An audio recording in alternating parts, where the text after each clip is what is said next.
Hi there, my name's Chris, a product manager at Enable for patch management, and today I'm excited to show you our latest feature, Linux Patch Management. Linux Patch Management is available for both Insight and N-Central, and is easy to navigate to from the left-hand navigation of each product.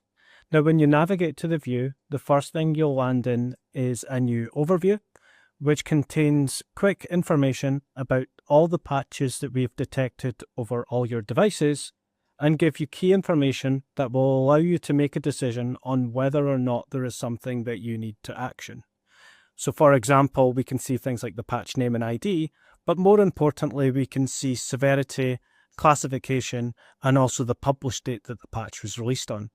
We can see how many assets are eligible for each patch, if we've already scheduled some and that patch is pending, if it's installed on some devices, and then we can also see if our installation attempt has failed.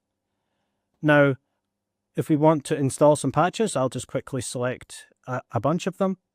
We can click Actions, we can choose the Install Selected Updates option, and this is going to load up and give me a list of all the assets that these patches are available for. Now, a key thing to look for here is the device status. So I can see that I have 2 assets that are online and 4 that are offline. If I select them all again and I choose Install Patches, depending on the device status, might change the option that you choose in this workflow. Of course, if I click Install Now, it's only likely to install on the 2 online devices. However, I can choose this option to install when they're back online. I can also choose to reboot the asset after installation if I want to as well. I also have another option in here where we can set a schedule and then just set that for a certain time. So a popular time would be maybe over the weekend, late at night, for servers. Now if I click the Install Patches button, it's going to send the patch installation command to the devices, and we can now see that this installation command was successfully initiated. And you could see on my screen, a number of patches have now changed into the pending state. Now if I move over to the Failed Patches tab, this tab has been designed to make technicians' jobs significantly easier. So we can see all the patches that have failed. We can see how many times they've failed within the failed count column. We can see the failure code and the failure message.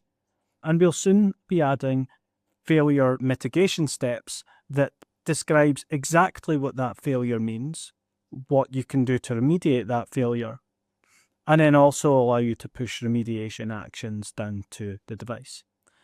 Now, one example I always like to give here using the fail count is if I was to come in here and I was to see that a fail count was low, maybe once or twice, we can see that we can assume that on the next attempt, there is still a decent chance that it might install.